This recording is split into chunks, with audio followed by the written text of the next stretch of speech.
Okay, ladies and gentlemen, please take your seats. Our program begins shortly. Please take your seats, and as a courtesy, please silence all mobile devices. Thank you.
The real question that needs to be asked as well as answered is, what is it that we can do that is unique,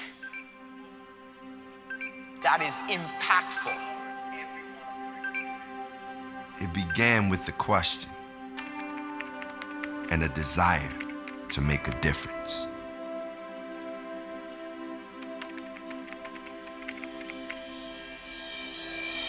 Can you hear me talking? What we do impacts each and every one of us.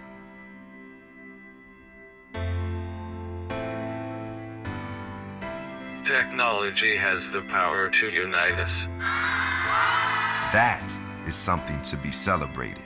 When I lost my eyesight, I thought that my painting days were over. But the vision has evolved, and our mission is clear. We are going to empower every individual and every organization to do more. I built a computer and I opened a fridge with a Lego.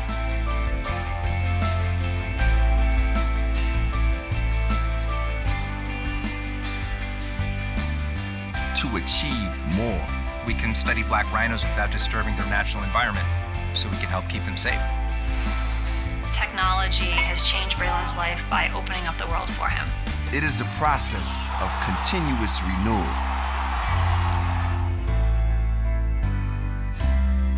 It is about looking forward. Whatever I can do to help compute a cure for cancer, that's what I'd like to do. I can see him. And asking the question, what can we do together?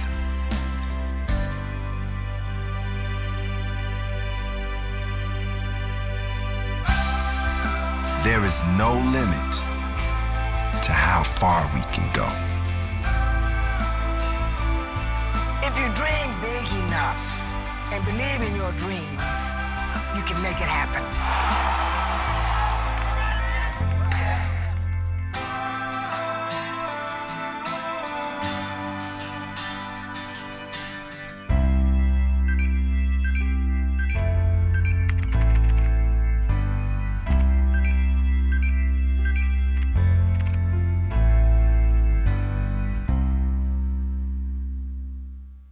And now, ladies and gentlemen, please welcome Corporate Vice President, Worldwide Public Sector and Industry, Microsoft, Toni Townes-Whitley.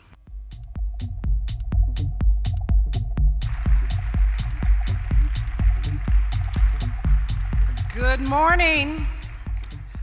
Okay, I know where the competition is. I acknowledge it. I've been told we have 1,900 people registered.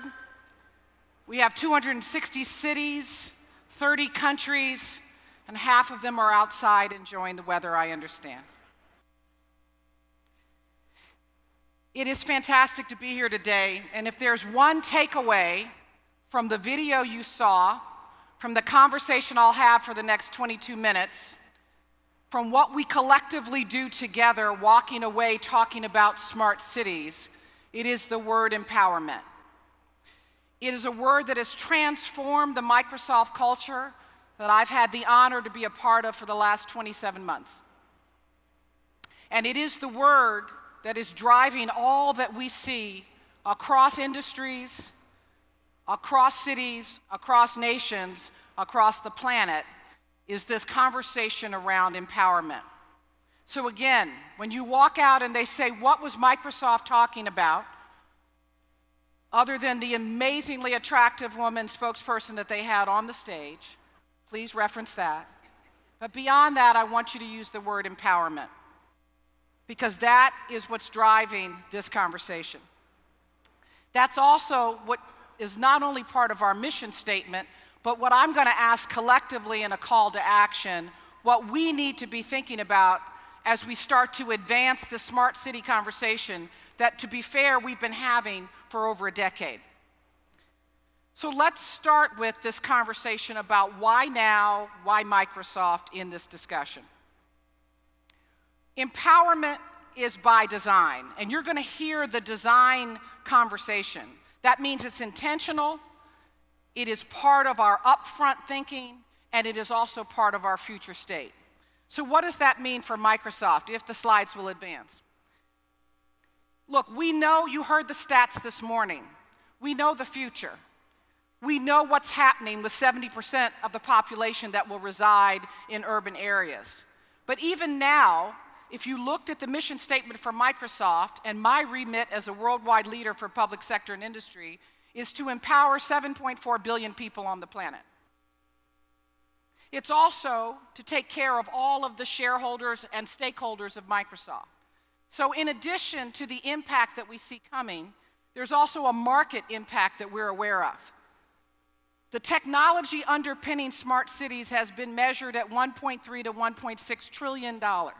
So there is a market and a business viability to having companies like Microsoft and others on this stage and engaging with you. So that's the future. But we know with a future that's going to drive 70% of the population into urban areas, it's also going to have other implications. Those implications include many of the social challenges that you who work in municipalities see already. Whether it be the size of the population, the aging of that population, the special needs of that population, the budgets that you're dealing with that are shrinking relative to the demand for the services that you provide, as well as the expense of healthcare and all other aspects. This changing urban landscape is driving a supply-demand equation that is a challenge for every person working in the smart city ecosystem. So what's different now? Some of us have been having this conversation for over 10 years. If you've been having a smart cities conversation for over 10 years, raise your hand. I know there's a few aged of us. All the youngsters are not raising their hand. Thank you. We'll say 20 years, but that's just you and I. Okay. We've been having this conversation. So what's changing? And what's going to change how we deal with this going forward? I would dare say to you, not only is technology changing, But the supply chain of how we deliver that technology is changing that will affect smart cities. So when we think about that, let's think about what's occurring across the various dimensions. You know, what's interesting, when I joined Microsoft, they said, Toni, we want you to run worldwide public sector. What does that mean? Microsoft serves 191 countries around the world. We want you to focus on government, education, and healthcare. About 6 months ago, they said, Toni, we want you to take all industry, take manufacturing, retail, financial services, pharmaceutical, comms, and media. Microsoft, as an organization, acknowledges that it is cross-industry where our differentiation sits, but also what's needed for cities. Because the lines are blurring.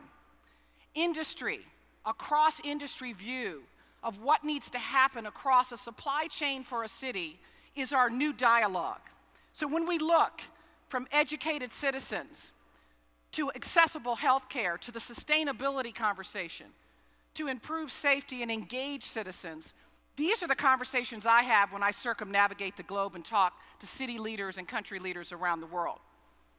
How many of you have had a chance to just take a walk through the digital transformation showcase for Microsoft out here? Okay, and when we're done, I'm sure all the rest of you will run to it, I'm hoping. Let me tell you why. What's interesting as you do a meander through, it's not just the physical representation of multiple dimensions, but it's also how we're thinking about taking our products to market and how we're designing them. So if you step through that showcase, you start with a conversation about public safety, community on patrol. You make a left turn and you're in the health booth. The health booth is talking about artificial intelligence, and there'll be a bot there talking about diabetes and how we use data to detect and predict on diabetic conditions. You'll keep walking and you'll see an interesting map around urban mobility and our partnership with Cubic and what we're learning about how to drive urban mobility. Hopefully, you'll get a bit of wow factor when you put on our HoloLens and you start to look at the maps around Seattle and how we, with mixed reality, which is the ability to combine physical and digital reality and manipulate within that space, you'll see that with the HoloLens. And hopefully you'll land in our classroom. And you'll see this amazing teacher. Where's my amazing teacher in that classroom? She may have come in. You'll see an amazing teacher who's engaging in universal design. Universal design, I'm a teacher certified many, many years ago, but I will tell you what we can do now with data to customize learning for any form of learning, both the disabilities of learning, the special needs of learning, but also for all students, how we bring the learning experience to be immersive. You'll see how we can take content directly to a student, how we can specialize that content for a classroom with multiple levels, how we have an immersive reader that changes the font immediately for what you need through your reading experience. Even the announcement that some of you heard yesterday possibly about Microsoft announcing our new commitment to education. New devices, how our Surface and our Minecraft and our Skype are coming together around education. This is what the technology conversation is, can be, and should be going forward. This is what's changing. But I would dare say it's not enough to transform. The narrative that you're going to hear from Microsoft going forward is a narrative around the Uber Venn diagram here. What's in the middle? We believe all of us that work in technology are in one of those circles, digitally transforming every industry. I'm just coming from Hanover, Germany, with Hannover Messe, the single largest manufacturing conference in the world, watching how mixed reality is changing the safety of technicians that work on a machine floor plant, changing the way manufacturing will occur, changing green technology, working with companies like Ecolab, and how data is going to help us in the water challenge that we have around the world. Every company is trying to transform digitally. But we believe at Microsoft it's not enough to transform every industry. It's not enough. You have to do that with a responsibility to address the policies, the regulations, the privacy, the security, the compliance that's needed. So every company should be transforming, but it's how you transform. What are you thinking about in the way you design your products, in where you invest your time? And then the third circle, is it important for that digital transformation to be available to everyone?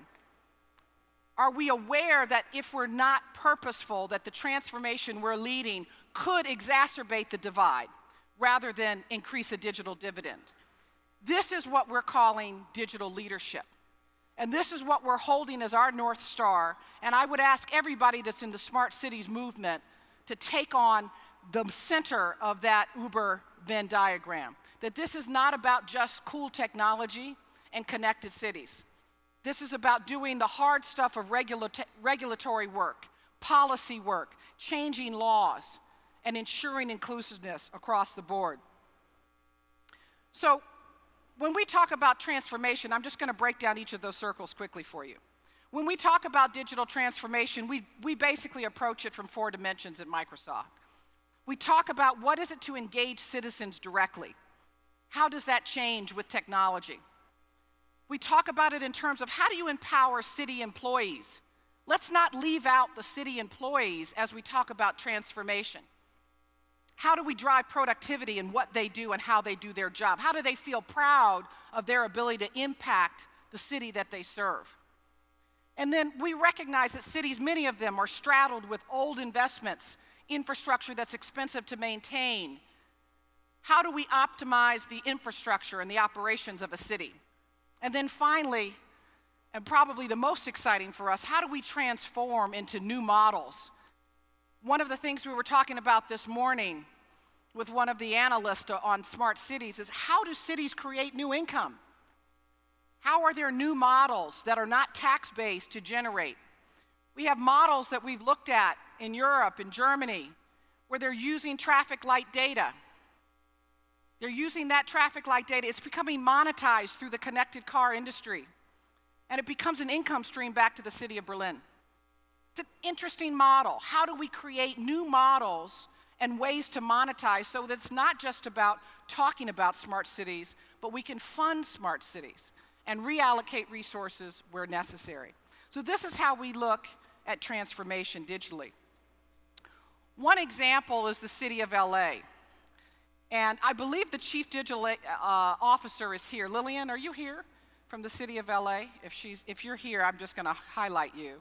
She may raise her hand. She may be in the back. I believe she and Mike Donlan, if you're here from Microsoft, this is a great conversation about what happened quietly in LA. Very little happens quietly in LA. Let's just highlight that. So here's a quiet innovation in LA. This is the City Hall City Hall Internet Personality, Chip. Kind of cute guy there, Chip. This is a digital assistant, and it's a game changer in how to deliver city services. When you think of the cost of a call center, $2 to $7 an hour, the cost of a call center and what then is reduced when we have basically a bot technology that's 24/7. 24/7 answering some of the calls and questions that come in from citizens. This thing launched. It answers right now about 300 conversations a week, about 1,400, I believe it is, per month. And they're just really starting to get some momentum. So the first question that people ask me whenever we talk about a bot technology that's introduced, it's in natural language, easy to engage with, is does it replace humans? What does it do to the labor force? But you know what it's done in LA? It's allowed that city to take their employees and move them to more complex issues to address, more higher value work. And that's similar with the study that we just saw from Harvard Business Review in manufacturing that said that there's a complement. Most leaders believe that the future workforce will have to work in complement with digital and physical reality, with augmented capability through machines. But that's going to create jobs as well. 2 million jobs in manufacturing by 2020 is the estimate right now. So this is Chip, and this is a great story powered by the Microsoft Azure platform. Just one great example of a digital transformation that, again, occurred quietly but's doing great things in the city of Los Angeles. But you know, when I go to the other circle, I will tell you, when people ask me about this, what's going to be the future of the workforce, this is where digital responsibility, and where it's important for me to keep my mic. Hold on. Let's see if we can get this. Someone will run out and help me in a minute. Just a moment. Okay, let's see. Guys, can you hear me? I'm trying to keep my hairstyle looking good here, too. It's a tough vanity moment for you guys, okay? Tough. Okay. So this is where Microsoft goes beyond transforming every city to ensuring that we also skill and reskill the workforce that's necessary to take those jobs. So what you see on the left are the 2015 top competencies needed for the workforce of 2015. We're sitting in 2017, looking forward to 2020. And what do you see there is the change. The kinds of skill sets that are needed for the jobs of the future are not necessarily the skill sets that we are driving in our current education system. And in fact, if you look at them, a few of them will highlight. Creativity, I think, it moves up the chart from 10 to 3. Emotional intelligence, social and self-awareness, that EQ is not even on the chart, I believe, in 2015. It shows up in 2020. There are skills that are needed, and Microsoft and many of our other partners, Cisco and Intel, we've come together to influence the standards of how do we teach to the new skill sets. And we've done that in influencing PISA standards for education going forward. That's when I talk about digital responsibility. We're also investing in reskilling. Some of you have heard the term middle skills. That's the reskilling of 25 to 65-year-olds into technology and capability. That's got to be a responsibility of every company in technology, that they've got a reskilling program. And I would ask you to hold us all accountable for reskilling, the capability to reskill, and using the technology we have to reskill. So that's part of what we call, if you will, responsibility. But then there's this conversation about inclusion. And this is interesting as we look at, we know with the stats, I think it's about 1.2 billion people that have some form of disability. This thing doesn't like me. Can you all hear me? It's not liking me here. Should I keep going? Okay. We're going to try one more time. If not, a handheld would be great. 1.2 billion people. So the question is, what is Microsoft and other companies doing to build with this in mind? This is not a minority group. 1.2 billion people on the planet is not a minority. We've got to address this as a significant group that we design products, we hold ourselves accountable to. So, on the visual space, lots of interesting programs that we have. One that we launched in the UK. Thank you. We're giving up on this. Thank you. It's okay. Can you hear me? It will be on in a minute. Can you hear me? Okay, I still have you. Visual. We did a program in the UK with guide dogs and with 3D soundscapes for the blind. An interesting program that we've been able to start to change the experience for moving and mobility in the UK, which we're starting to build upon. I look at mobility. As you walk through the showcase and go through the showcase outside, you will see all of the various parts of the program that Microsoft has to address these different forms of need and support in our technology and how we launch our technology. You know, it's interesting. We talk about disabilities. We talk about those in 3 ways. You can be born with a disability, you may acquire some form of disability, or it could be temporary. My team knows when I was in Barcelona at the World City Summit, some of you might have been there, you saw me on crutches. I had met in Catalan with one of our customers coming down a spiral staircase, missed the step, and sprained my ankle. I did get the deal. I just want you to know the contract was signed, which was the first question from some of you. But I was on crutches as I went through the city of Barcelona and through one of the largest conference halls of anybody who's gone to the World City Summit. And just for 3 days of going through that, I had just a 3-day experience of what some people feel every day, of just the accessibility challenge of getting through a day in Barcelona. So look, we have a broad remit around this conversation of inclusion. And what I'm most excited about today is to be able to launch a new toolkit, a new program from Microsoft with a couple of our partners. G3, ICT, and World Enabled and Microsoft all came together, having done a study, a survey of global experts. We surveyed about 250 experts, and about 60% of them said smart cities have not addressed the issues of accessibility, not significantly. The number one issue, awareness. The number two issue, policy and legal reform.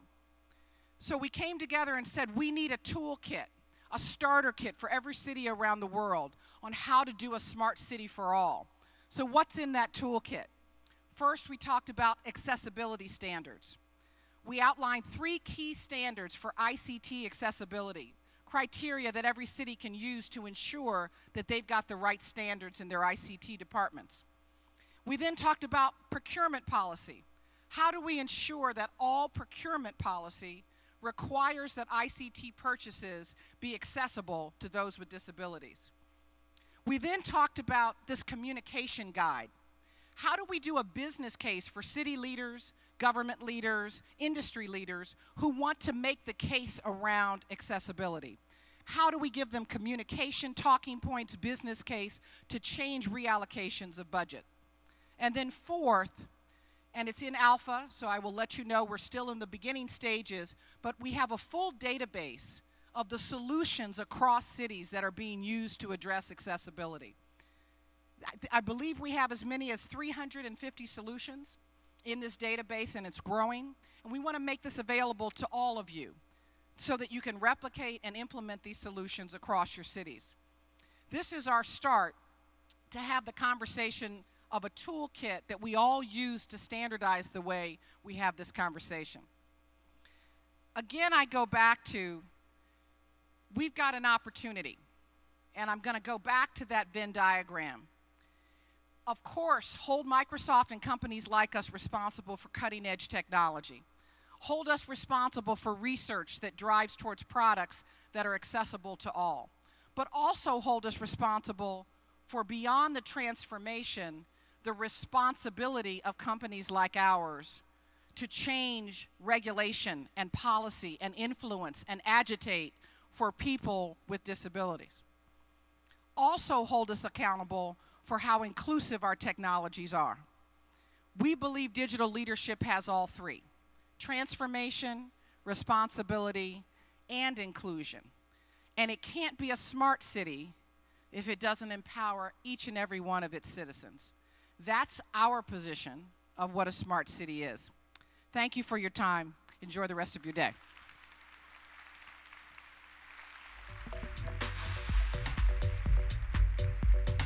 Okay, ladies and gentlemen, for those of you attending this next session upstairs, please exit to your left. Thank you.